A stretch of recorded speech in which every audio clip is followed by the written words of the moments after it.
channel. To start off, big congratulations to Guitarmageddon ZL1.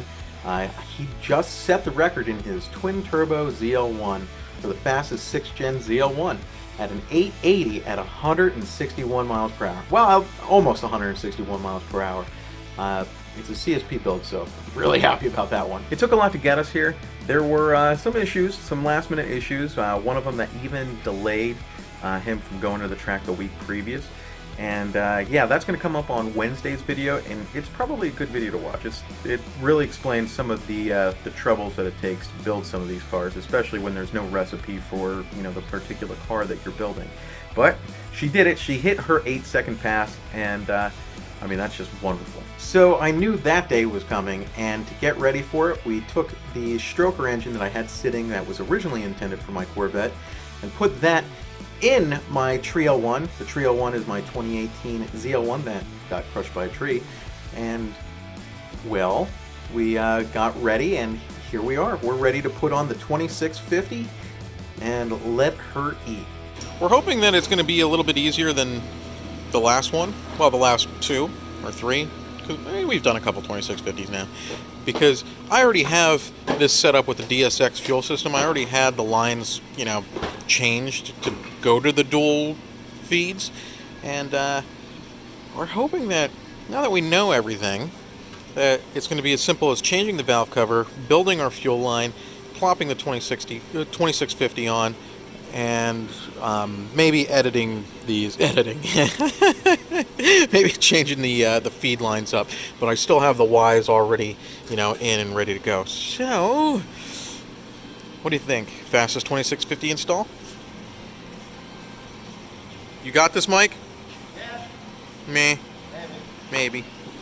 Cool. So for the valve covers, we're using the Speed Engineering. These are actually, you know, pretty nice piece at a really nice price. They use the factory engine harness, so you don't have to like get any kind of engine harness extension for the coil packs, and it fits with the 2650. It's literally made for the 2650, so it's really exciting. You can get it either polished or powder coated black. I opted to get the black one. I think that it kind of goes with the black car. It'll keep everything kind of, you know. And this is this side. No, that looks good. Yeah, indeed. And then the Mighty Mouse can go right to that guy. Yep. Is that the same fitting too? Yeah. Oh man, that's just stupid. Might have to make another line here, but Shut up. So we'll see how that goes. Our belt slip. Warm? Still pretty toasty.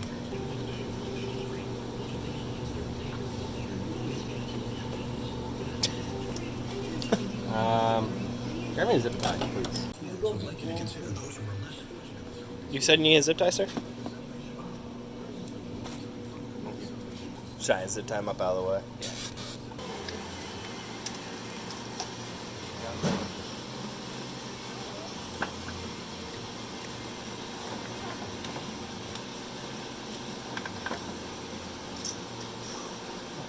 Fucking hand. I know it's hot. All right, give me. I got it. Get that? I got it. Yeah, wow, it's really. Yeah. Fuck.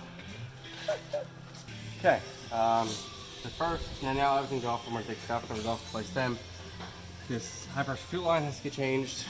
I think.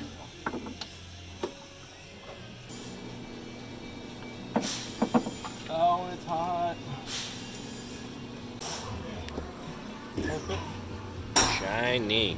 The bath, I really like the baffling. So like it looks closed, like see how it looks closed, but then you go here, well, bam. That's really cool. So like basically you don't get oil when the engine's running. You don't get oil splash up into it, into the breather, the breather line. So it's you like actually only get vapors. It's good design. Valve covers are on. Making this fuel line.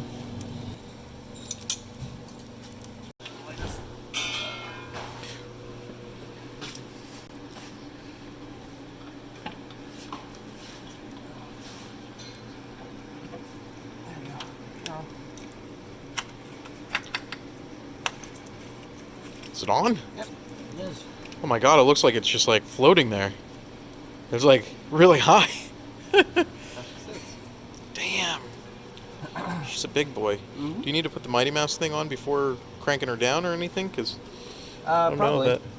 And I go through the plugs. Yeah, that fitting's always really close. Yeah. Dang. Look at that. It's nuts. So you can see where this IET is. It's like directly in the flow. But we like the we like the other one better. Yeah. So he was explaining. Yeah, I mean that. Just funny I because think the brick completely blocks that one, but I mean I'm sure there's some airflow there. So Yeah, it's like this one gets heat soaked because it's metal, and then this one it's plastic and it doesn't get as heat soaked. They both read the same at full throttle, so it's like okay, whatever. I turn around for a couple seconds to get China food, and everything's inside, and Mike has made some big progress. Let's see where we're at, and then we're gonna eat our China food. Holy shit! She's almost back together. Look at this. The 2650 is secured. It is fastened. Now we're gonna make a couple little changes, and yeah, it only looks like a bomb went off. It's cool. Hungry? Love it. Let's do it. So at this point, we went live on YouTube for about 2 hours and 50 minutes, and it is pretty funny. I gotta admit, and I gotta say one thing: fuck Doug. For those of you who watched, you know what I'm talking about. It's wild.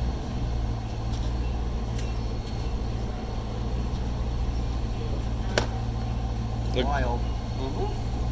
Look very excited. It's like a kid. Look at it. I'm kind of like nervous, actually. Really?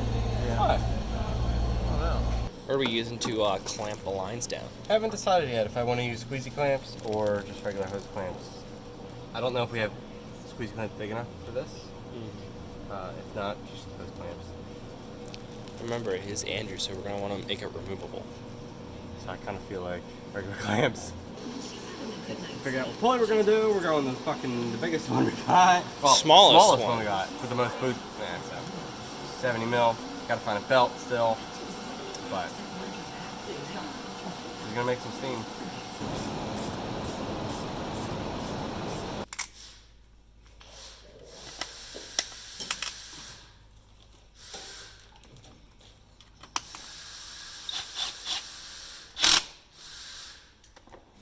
No, I watched the video the last time. Oh. Compiled the video, and you're like 116 pounds. Just like I don't think there's any other ones. There's actually a few. Is there? There's like all of these. Well, because the lid's getting sucked out. I hate you guys. Get out of here.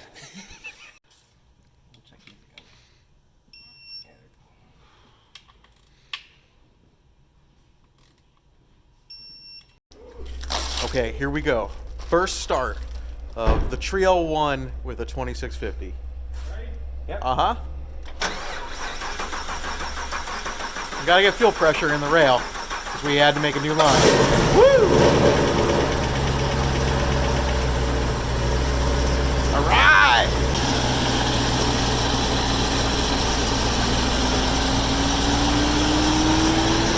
Inner chiller's on.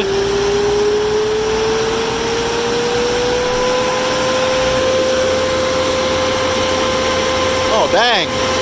Oh dang! That's cold. Feel right here. They get cold quick. Like Oh yeah. you're never gonna feel it through here. is it on blower now or no? Yeah. If the green light's on, it's on blower. Man, you can bring that one back. You start the thing.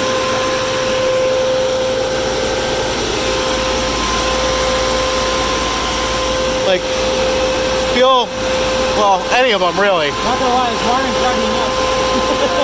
It needs to be cleaned up. That's. Yeah. Everything's been moved around like a bunch of times, so.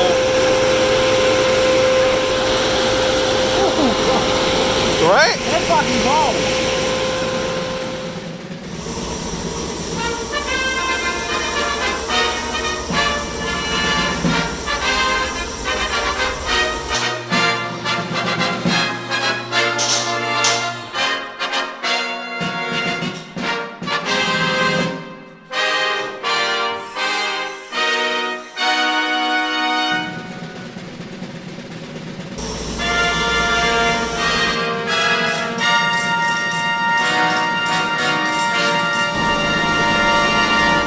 The day is upon us. It is time to dyno. I spent all day working on another customer's car. Guitar, get it! And I have a misfire that I have to dive in a little bit further. It's probably something really stupid, but the car's really hot. I spent all day working on it, and well, now it's time for my car. And the Magnuson 2650 with the Texas Speed stroker engine are going to put in some work. I'm going to try to do an easy kind of partial pull first, because I'm spinning the shit out of everything and I want to see like where it's lining up, and then I'll start getting into it and seeing how it all, you know, ends up.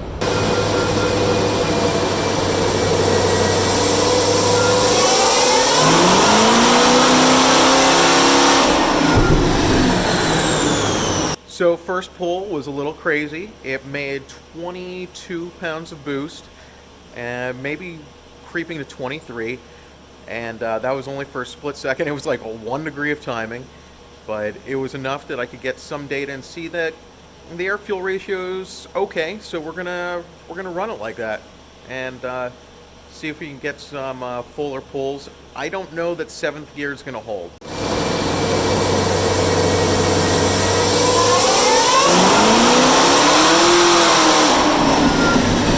So first semi-ish pull, it looks like the trans slipped in 7th gear. So I'm going to start dynoing in 6th gear and see what happens. I put down 706 foot-pounds of torque without like even sweating, which is, and like at like 6 degrees of timing. That's pretty nuts.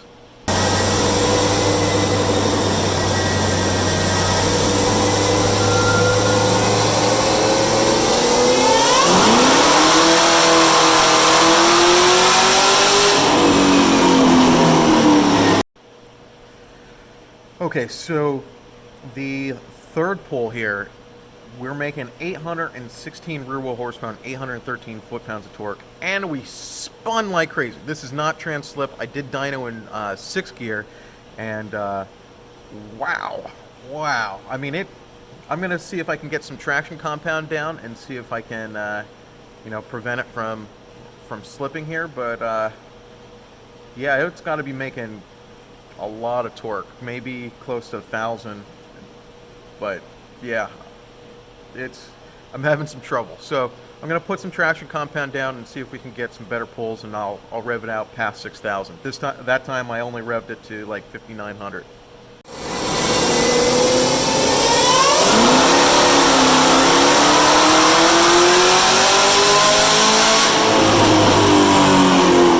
So no matter what I'm doing, I'm just spinning. Like in 6th gear, I cannot get traction. This time it put down 893 foot-pounds of torque, spinning.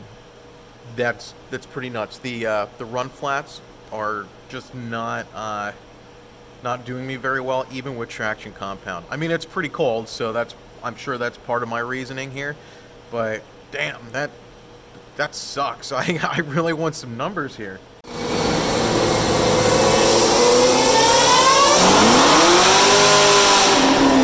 I'm giving up. I'm giving up because I can't get traction, and it's just, I'm losing my mind. I need like a warmer day to do this probably. The rollers are cold. It's very late, and yeah, So there's a track rental tomorrow, and instead of taking the Tree-L1, went to take the Red Lemon, and I brought her into the garage. It's freezing. I took the tires off to put my drag radials on, and then I was like, fuck, the drag radials are on the C7. I have one more idea for the Camaro to run it, and I don't know if it's going to work or not, but I'm going to just try to limit the throttle, because we must be making so much power on the hit. The hit is so violent that I cannot control it. So I'm going to start at like 50% and then ramp it in above like 5,000, because I probably don't even need that. And let's, hopefully it makes it through. Finally, a number. 852 horsepower and 837 foot-pounds of torque by limiting this to 50% throttle to about here and then starting to ramp it in. You can see that little dip. I'm probably not going to change that because the boost is lower, and then it drops a hair lower than that and then starts coming back up. Well, it comes back up kind of rapidly then, and I think we're going to leave it like that for the track. It's getting really late, so I just don't, want to dick around anymore. And I will let you know that I started, adding a little bit more to it. You can see here how now we're at 891 and 834. And finally, see, I'm leaving the bottom end the same and just adding to the top end. Now we're at 920 rear wheel horsepower and 834 foot-pounds of torque. SAE, that's where I'm going to leave it. We have very minimal slip here, which is good, but it's still, a smidge. It's not trans slip. Damn! Okay. So, we are going to take this to the track. I'm sorry if I didn't get the footage for the last run there. I was losing my shit late at night, and I don't know that I got the footage. If I didn't get the footage, you won't see it. If I did, you already saw it, and you won't see this. It's the next morning. I filmed a couple things after the fact. So the next morning, I pulled it off the dyno. I kind of gave up a little bit last night. It got real late. It got to 1 o'clock at night, and then I went home to a sick child and basically was up all night, like helping her throw up. That sucks. And then and now it's race day. I still have to put the wheels on to get to the track and load it in the trailer. That's what I'm going to do now. I have the heat on in the shop. You can probably hear it in the background making a lot of racket, so I'm not freezing myself out here. And hopefully it's going to be a good track day. The power band looks really nice. I didn't press it. Hopefully I'll press it next time and get a little bit, more, especially in the high end. That's what I'm looking for. But I'm pretty happy. So we did dyno this with the stroker in it, and it was high 700s and 800 some foot-pounds of torque, which was higher torque than it was with the stock engine, but lower horsepower. And also one of the reasons why, timing was one of the reasons, but also one of the reasons why I didn't think about going to the track. I was like, we need to get this thing on. And now that it is on, it is making a buttload more, and I'm really excited to see what she does. Oh my God, and the cooling is amazing. I will have to reveal more at the track because I want to see what a full pull down the track does for cooling, but I am expecting really, really great things. Stay tuned, that way you see how it does. Definitely subscribe, hit that bell so you get notifications, and I'll see you on the next one.